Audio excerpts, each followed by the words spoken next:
बिस्मिल्लाहिर्रहमानिर्रहीम। अस्सलामुअलैकुम। Muzammil voice official में खुशामदीद।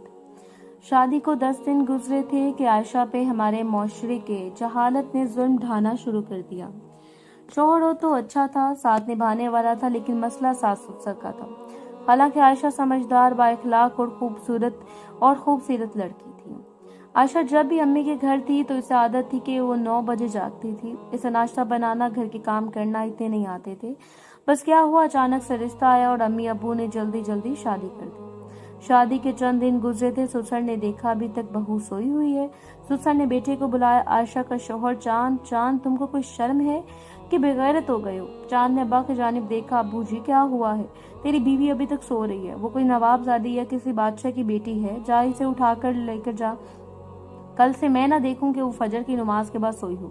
चांद अब्बा से अब क्या कहता।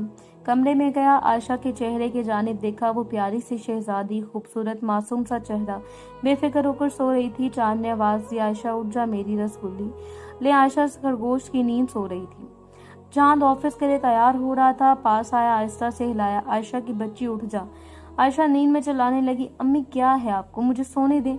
चांद जल्दी से आयशा के मुंह पर हाथ रखा। ओ मेरी नूरजहां, अब्बा ने सुन लिया ना तो खैर नहीं होगी, उठ होश में आ। आयशा ने आंख खोली, सामने चांद खड़ा था, टाई हाथ में पकड़े। आयशा आंख मलते हुए बोली, आप सुबह सुबह कहाँ चल दिए? चांद ने गुस्से वाला मुंह बनाया। टाइम तो देखो जरा मैडम, 9 बजने वाले हैं, आप हैं कि आंख ही नहीं खुलती। आयशा मुस्कुराने लगी। अच्छा सॉरी ना मेरी जान। चांद पास बैठा, आयशा के बिखरे बालों में हाथ फेरा, फिर आहिस्ता से बोला, अच्छा सुनो। आयशा कंधे पर सर रखकर, जी चांद। चांद प्यार से बोला, अब्बू ने बहुत ज्यादा गालियां दी है कसम से। अब्बा कह रहे थे कि अगर कल तेरी बीवी फजर टाइम ना उठी तो देखना। आयशा उदास हो गई। चांद उदासी समझ गया। आयशा मैं जानता हूँ तुमको आदत नहीं है इतनी जल्दी जागने की, आहिस्ता आहिस्ता इस घर को और इस घर के लोगों को समझ जाओगी। तुम परेशान ना हो, मैं तुम्हारे साथ हूँ ना। आयशा के दिल को सुकून सा मिला, मेरा चांद मेरे साथ है। चांद आहिस्ता से बोला, सुनो मैंने तुम्हारे लिए नाश्ता लाकर रख दिया है, अब टाइम से कर लेना और भाभी लोगों के साथ काम में हाथ बटाना। चांद जाने लगा। आयशा जल्दी से उठी, चांद जी बात सुने। चांद ने मुड़कर देखा, आयशा दौड़कर सीने से जा लगी। आई लव यू मेरी चांद। चांद ने माथे पर बोसा किया, मेरी चुड़ैल अब जाओ जाकर मुंह धो लो, क्या भूतनी बनी हुई हो। आयशा बहुत खुश थी, शॉवर लिया, फिर नाश्ता करने लगी। सास ने आवाज दी, महारानी उठ गई हो क्या? आयशा कमरे से बाहर आई, जी अम्मी। तुमको कितनी बार कहा है सुबह सुबह जल्दी उठा कर, लेकिन तुमको शर्म है या नहीं? आयशा आहिस्ता से बोली, अम्मी कोशिश करती हूँ लेकिन फिर भी नहीं उठा जाता। सास ने गुस्से से कहा, हाँ हाँ तुम सबसे अलग हो ना, नहीं उठा जाता। जाके अब कपड़े धोने वाले पड़े हैं, दो जाके। दरअसल आयशा को कपड़े भी धोने का आते थे। अम्मी अब्बू की लाडली सी थी, लेकिन अब इसे घर बसाना था, कपड़ों का ढेर लगा हुआ था। घर देवर जेठ इनके बच्चे सब मिलाकर कुल 17 अफराद बनते थे, सबके 2-2 सूट, कपड़ों का ढेर था, कैसे धोने हैं। फिर कपड़े धोने लगी, शाम के 4 बज गए थे। मुश्किल से कपड़े धोकर फारिग हुई, जिस्म टूट रहा था। अब यूं लग रहा था जैसे जिस्म में जान ही नहीं, थक कर टूट गई थी। अब बस वो बिस्तर पर लेट कर सो जाना चाहती थी। वो भी लेटी ही थी कि ससुर ने आवाज दी, आयशा कहाँ गई? भाभी ने बताया वो अपने कमरे में है, ससुर तो सारा दिन घर से बाहर रहता था, अभी आया था, देखा आयशा कमरे में है, 5-7 गालियां दी। मैं सुबह गया था घर से, शाम को आया हूँ, वो अभी तक कमरे से बाहर नहीं आए। गुस्से से आयशा के दरवाजे पर हाथ मारा। आयशा डर कर उठ गई। अब्बू क्या हुआ? ससुर ने गालियां देनी शुरू कर दी, तुमको बकवास किया था ना कि घर को घर समझो और घर के काम काज किया करो, जब देखो सुर्खी पाउडर लगाकर पड़ी रहती हो। उठो अब मेरे लिए चाय बनाओ। आयशा डर गई थी, थका हुआ जिस्म लिया किचन में चली गई, चाय बनाने लगी। इसे बहुत सर्दी लग रही थी, ससुर को चाय दी और कमरे में जाकर लेट गई। थकन से आंख लग गई। चांद घर आया, देखा आयशा सो रही है। चांद मुस्कुरा कर आयशा की जानिब देखने लगा। आयशा के कपड़े गीले थे, आयशा के चेहरे को हाथ लगाया। आयशा को तो बुखार था। चांद जब कमरे से बाहर आया तो धुले कपड़ों को देखा, कुछ 40 ड्रेस थे। चांद खामोश हो गया। भाभी से पूछा, कपड़े किसने धुलाई किए? भाभी आहिस्ता से बोली, तेरी बेगम ने। इसने कपड़े क्या धुलाई किए, जैसे बहुत काम कर दिया, वैसे कहो बर्तन धोकर आए। चांद कमरे में गया, आयशा के माथे पर बोसा किया, आहिस्ता से आवाज दी, आयशा मेरी जान उठे। आयशा का सर दर्द से फट रहा था, आयशा सर्दी से कांप रही थी। चांद ने जल्दी से आयशा के कपड़े प्रेस किए। आयशा सर्दी से कांप रही थी। चांद ने जल्दी से इसे कपड़े प्रेस किए, फिर आयशा को चेंज करवाए। आयशा थकन से टूट चुकी थी। चांद प्यार से बोला, मेरी जान नहीं धो सकती थी तो क्यों धोए कपड़े?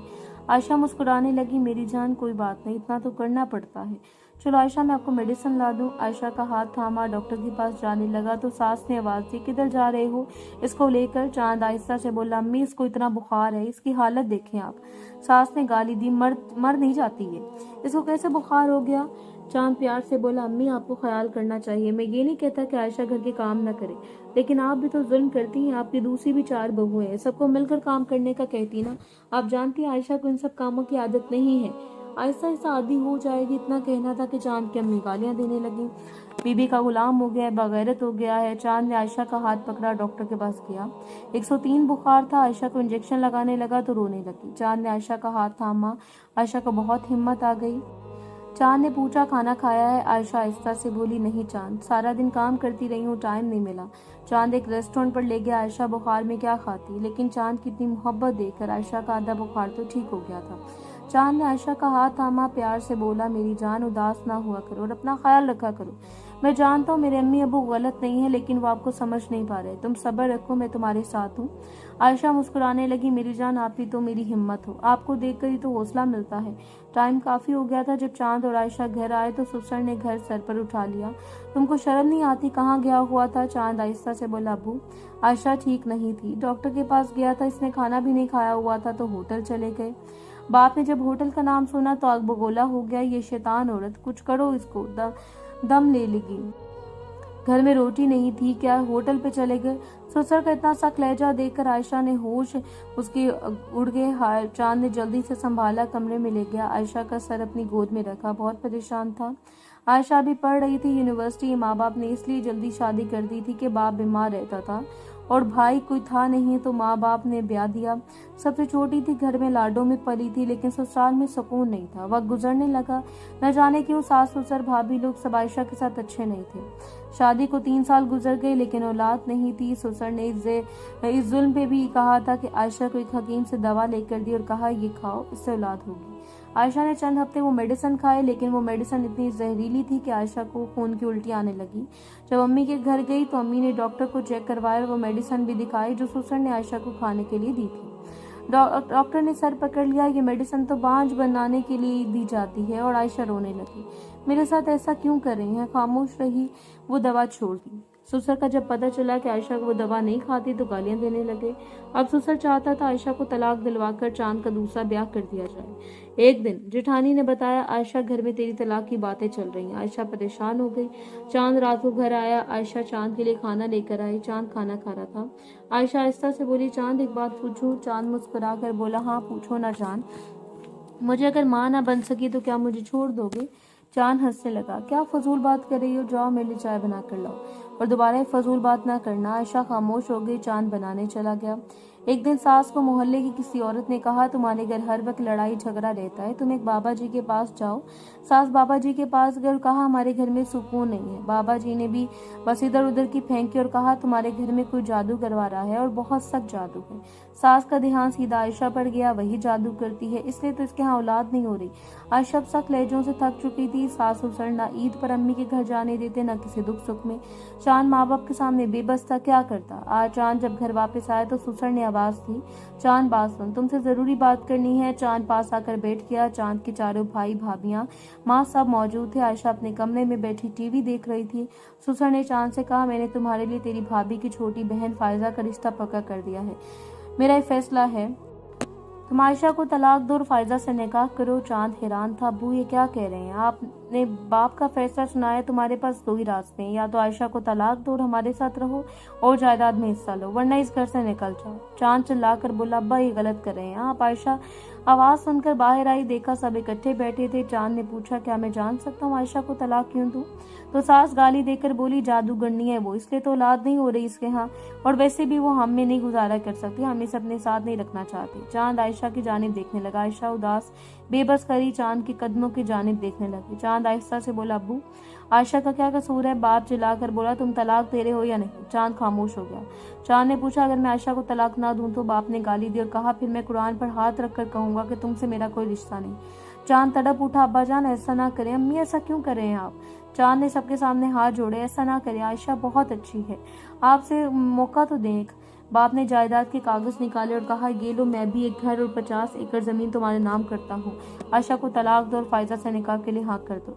चांद ने फायजा की जानिब देखा, मजबूर हो चुका था। एक तरफ माँ बाप और दूसरी जानिब आयशा बेपनाह प्यार करने वाली। आयशा जमीन पर बैठ गई, खामोश थी, जिस्म कांप रहा था। कयामत का मंजर था। चांद ने आयशा की तरफ देखकर हाथ जोड़े। आयशा की आंख से आंसू छलक गया। चांद आगे बढ़ा, बाप के हाथ से जायदाद के कागजात पकड़े और इनको फाड़ दिया। फिर मुस्कुराकर आयशा का हाथ थामा और कहने लगा, अब्बू जान, मैं जानता हूँ आपने आयशा को बांझपन की दवा दी थी। अम्मी, मैं जानता हूँ आपको आयशा इसलिए अच्छी नहीं लगती कि वो पढ़ी लिखी और वो हक सच की बात करती है। आपने काफिर बाबा के पास जाकर पूछा और हमारे घर में सुकून नहीं, और इस बाबा ने कहा जादू है इस घर में, और आपने आयशा को जादूगरनी बना दिया, जबकि आयशा 5 वक्त की नमाज अदा करती है। अम्मी, बाकी आपकी 4 बहुएं आपकी भाई की बेटियां हैं, आप इनके पास हैं, इसलिए आपको इनकी बुराई नजर नहीं आती, जबकि आपकी छोटी भाभी आपको कितनी बार गालियां भी दी हैं। न जाने क्यों आपको आयशा से इतनी नफरत है। अम्मी, घर में सुकून आ जाएगा, आप इंसाफ कायम रखें और अल्लाह पर यकीन रखें। आप मेरे माँ बाप हैं, मैं आपसे गुस्ताखी नहीं कर सकता, लेकिन बीवी के भी हकूक हैं। मैं सिर्फ इसलिए तलाक नहीं दे सकता कि आयशा माँ नहीं बन सकती। अल्लाह ने मेरे नसीब में औलाद लिखी होगी तो जरूर अता करेगा। बाबा जान, आपकी भी बेटी है ना, क्या हुआ अगर मेरी बहन कल को आपके पास आ जाए और कहे कि मुझे तलाक दे दी मेरे शौहर ने। इतना कहकर चांद ने आयशा का हाथ माथे पर बोसा किया और घर से चला गया। आयशा रो रही थी, आंखों में आंसू थे, दिल जोर जोर से धड़क रहा था। चांद की इस वफादारी पे दिल को सुकून मिला। आयशा मजबूती से हाथ थामे जा रही थी। चांद का साथ इसके लिए कुल कायनात था। बहुत कम लोगों को ऐसा हमसफर नसीब होता है। बहुत कम लोगों के नसीब इतने अच्छे होते हैं। बहुत लकी होते हैं वो लोग जिनको इतनी मोहब्बत करने वाला हमसफर मिलता है। कभी कभी हमारी आंखों में आंसू और होंठों पे मुस्कुराहट होती है। हम किसी अपने के सीने लगकर रो रही होती हैं। कोई हमारा कितना ख्याल रखता है। आयशा अपने अम्मी अबू के घर आ गई और फिर अल्लाह पाक ने करम फरमाया। आयशा को अल्लाह पाक ने बेटा अता किया। दूसरी जानिब देखी क्या हुआ। दूसरे भाइयों में झगड़ा हुआ और सबने जायदाद बांट ली। जब माँ बाप की बारी आई तो कोई भी पास रखने के लिए तैयार नहीं था। फिर आखिर आयशा चांद का हाथ थामे सास ससुर के पास आई और अपने साथ अपने घर ले गई। आयशा आहिस्ता से बोली, अम्मी, मैं आपकी बहू नहीं बेटी हूँ। चांद पास खड़ा अपने फैसले पर मुस्कुरा रहा था। याद रखिए, जुल्म का खात्मा एक दिन जरूर होता है। नाइंसाफी एक दिन इंसाफ में जरूर बदलती है। किसी को दिए आंसू का हिसाब जरूर अदा करना पड़ता है। हर दूसरे घर में सास ससुर कुछ ऐसा ही रवैया रखते हैं अपनी बहू के साथ। अल्लाह का खौफ दिल में रखना चाहिए, इससे पहले कि अल्लाह का इंसाफ तराजू आपका हिसाब करे।